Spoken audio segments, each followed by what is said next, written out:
Сіздерге интересный бүгін бір видео болады деп ишенем. Себебі бұл қандай видео десеңіздер, Черный принц деген мен деле жақында эле уктум. Ошол тууралуу бүгүн бір кыскача бір маек кылып атабыз. Бұл қандай тоқ, муну эмне себептен кармайт, берки өзүбүздүн жайдары тоокторго караганда булардын айырмасы, мисалы разницасы, кирешеси, чыгашасы кандай, ошол тууралуу кыскача бір маек кылып атабыз. Муратке менен. Муратке, салам алейкум. Иштер жакшы эке? Жакшы. Денсаулыктар болот аке, көрүп атасызбы? Жакшы. Эми кээ бирлер көп инсандар видео тартпайлы, жакшы бир ушундай элге пайдасы тийген десе, көпчүлүгү отказ кылат. Не себептенчи, бирок Мураткан бүгүн өзүн билгендери менен бир аз да болсо бөлүшүп кетейин деп атат. Анда эмесе ушул өзүңүздүн билгендериңиз менен мисалы Черный принцтин тарыхына бир аз кайрылып айта кетсеңиз. Черный принцтин тарыхы бул Өзбекстандан чыккан да. Эми Өзбекстанга каяктан келген, эми постепенно ар ким ар нерсе деп атат, эми постепенно далилденет да. Анан мурда дакан багат эле, эми билесиң. Үндүк багат элек. Жөнтөк багат элек. Анан кошуна менен талаш боло берип, мен тоом, сен тоом боло берип, анан мондай адилер бактым былтыр. Адилер ак тоок, Ооба. Мойну кара, чыгыр ак тоок. Сөзүлөр жүрбөйбү ушундай. Муну деле эми жакшы элекем, бирок муну баккандан кийин бул Черный принцтен угуп калдым, эми силерге окшоп угуп калдым, анан ушуну алдым. Муну жүргөн корозду 12 миңге алдым. Анан макиштарын 2 миң, 2,5 миңден алдым. Черный принц баасы. Ооба. Черный принцтен макиштарынын баасы да эми. 2,5 миңден 2 миң сомдон алдым. 10 да алдым. Анан ушу инкубатор алдым 120. Ушу менен үйдө домашний условияда чыгарып атам. Азыр. Ооба. Бул тооктордун тукумун инкубаторго салып чыгарып атасыз. Ооба. Анан муну элдер эми 100 сомдон баштап 300 сом, 350 сомго чейин сатып атышат. Токотор жери бул Черный принцтердин тукуму тууралуу. Ценасы канча, баасы канча? Ооба. Ошол тууралуу. Ооба, ар ким эми короздун уровенине карап, канчалык деңгээлде чистокровный ошонусуна карап. Кимдир бирөө али клиенти жок, алар арзаныраак берет. Анан кээбиркилер Черный принц деп эле кара тоок болсо эле Черный принц деп атат. Алардыкы арзаныраак. Алар 50 сомго да сатып атышат да. Анан меники тукумго пока али өтө интерес кылып эле бер деген адамга берип атсам, а так өзүм тукум сатылат деп группага чыгып сатып элекмин. Үйдөн эле кетип атат. Анан мунун жакшы жери жөнтөк баксаң деле ошо 100 грамм, 150 грамм жем бересиң. 15 сом, 20 сомго сатасың. Сатсаң да эми. Жесең, этин жей турган болсоң бир 2 килограмм, 2,5 килограммга чейин эт жейсиң. А булардыкы побольше болуп атат да эми. 5 килограмм, 6 килограммга чейинчи. Салмагы? Ооба. Анан чөжөсүн алып өндүрө албай атам, же болбосо алып өлтүрүп алып атам, өнбөйт экен, болбойт экен дегендерге алар өздөрү кичине изденбей атышабы, ушундай да. Алар жакшы багалбай атат кыскасы. Сизге эмне түрткү болду мисалы ушул тоокту? Буга мен билесиң, эмне себептен кызыгып калдыңыз Черный принцке? Мен өзү мушташтырган эле дакан эле багып коет элем. Просто эми эшиктин астына вид берет экен эле, чоң экен деп эле, чоңуна кызыгып эле. Биринчи 5 макиш бир короз алып келгем. 5 макишти 2,5 миңден 12 миңге корозду эле алып келгем. Анан аркада турган короз. Ооба. Аны алып келгенден уже элдер сурай баштады. Көчөдөн нареткен береткен эле токтоп. Билесиң, үйгө дагы кишилер келет. Анан значит, сал чоңу көбүрөөк кылыш керек экен деп. Али 5 тукум эле бар десең, бергиси келбей атабы деп элдер мит ойлойт экен да. Анан уже тукумдун өткөнүн билгенден кийин дагы 5-өн кошуп койдум да. Ошол эле.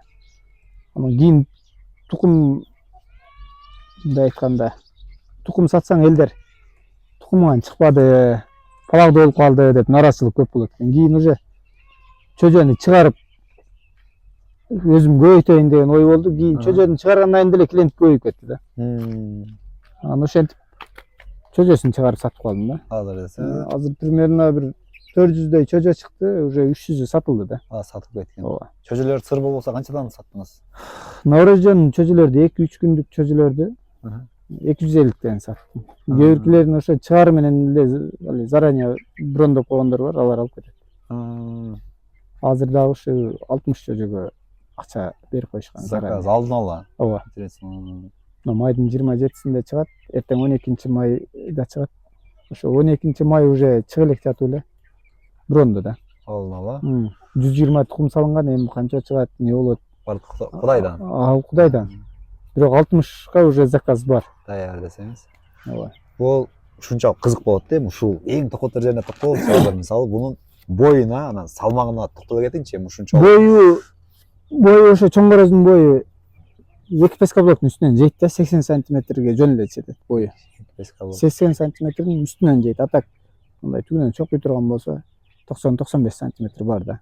Почти 1 метрге жакын болгон да. Ооба, эми 1 метрлик короздор дагы бар. Мына таш көмүр экен, Кочкара табы экен, ушул жакта метр деген чоң короз бар.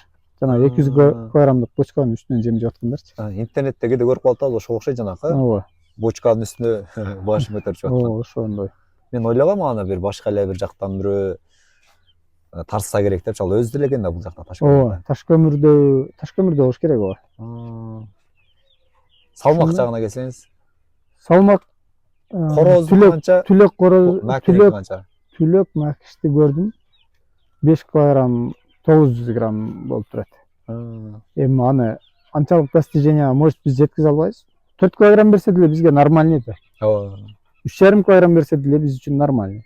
Чем өзүбүздүн кашек тооктон көрө нормальный да. Бул жанакы союлгондон кийинки вес болуп атабы же союлганга чейинки? Жок, живой вес 4 килограмм 900 грамм көрдүм. Ал жак бул жагын алганда почти сизде азыр танимат 4 килограмм. А биздин обычный кашек тооктор 2,5 килограмм деле чыкпаса керек живой вес. 3 килограмм деп койролу, сойгондо уже 700-800 грамм болуп калат да. Половина калып атат. Анан эми бул чынын айтсам эшиктин астына биткеле деп эле 5-6 тонна алгам өзүчү. Башында. Ооба.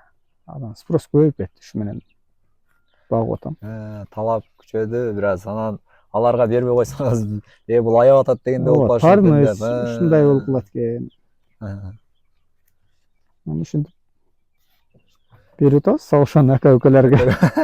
Өзүм мен дагы ошол Мураткаман көрүп калып, бирок алайын дедим. Азыр өзүм үйдө болбогонума байланыштуу алганга туура келбей калды өзүм. Мураткаман акчанын көзүн карабайлаттар салып, мен дагы Неоста сандан сапат койсомбу деген бир убакыт болгонуна байланыштуу туруп калдым мен дагычы. Анан ошол жерден эле бул Черный принцтердин сиздерге жанакы немеси кызыкпы, тамагы дегендейчи. Бир аз болсо көргөзө кетсең, кандай тамак жейт бул Черный принцтерчи. Бир аз көргөзө кетсеңиз болот, Муратка. Неостагы Ну, живой көргөн башка жалатта, мелкомбинаттын жанынан алам, Агрозистен фирма, компания, короче, ушуда. КДЦ деп коет, корм для цыплят деп. Корм тамак аш деле болгондо эми чөжөлөр үчүн тамак аш деген эле сөз кыскартма КДЦ да. Даяр ушундай келеби? Жеми. Өзүңүз кошумча витаминдерди кошосуз бул жактан. Гранулный да, мындай алып көргөзсөңүз. Ушундай кылып тартылып, өндүрүлүп, кыскасы ушундай бирине бири 17 ингредиент деп коет экен, кошулма да эми. Пакеттин ичи мындай эле көргөзөйүнчү кенеңиздер. Сиздерге мындай толугураак келсин, бул жерде Мураткам өзүнүн дагы бул жерде өзү 17 ингредиент деп кыскасы 17 кошулма болот экен, мындай майдаларчы. Анан быйыл жаңак бекер болуп кетти го. Ошого байланыштуу эле мына жаңакты кошуп атасыз. Ооба, жаңакты жеп, анан жаңактын арасына мындай кызыл-пызылдар чыгып калат, буну корозго берип коебуз. Витамин десеңиз болот. Эми үрүтүп жүргөнгө жалко да буларчы. Бирок өзү да бар нерсени пайдаланып үйрөнүшүбүз керек. Кошуп коюп атам да эми. Жакшы. Андан Черный принцке бир видеонун аягында жакындан бир тартабы, Черный принцтин принц эркек эмне болуп калат?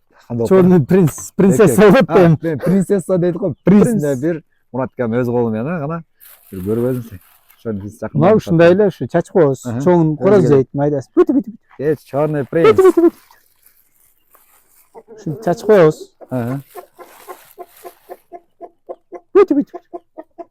Ушун чачкоз, чоңун короз жейт, айдараган чөжөлөр жейт ушу. Кичинеректер десеңиз. Ооба. Мынакей туугандар, силерге бир аз да болсо черный принц тууралуу кызыктуу бир маалымат же болбосо маек кеңештер болду го деп ойлойм. Мен балким кээ бир инсандар ушундан кийин андан сапатка өтөм деши дагы мүмкүн, же жок Кудай кааласа кийинчерээк өтөм деши мүмкүн. Эң нерси Муратке ишиңизге ийгилик, мындай жаңы мындай немелерден өз кеңештериңизди бөлүшүп туруң. Кудай кааласа, эгер силерге кызык болуп дагы тартчы жакындан же башкачараак кылып десеңиздер, буюрса дагы бир келип тартып кетебиз.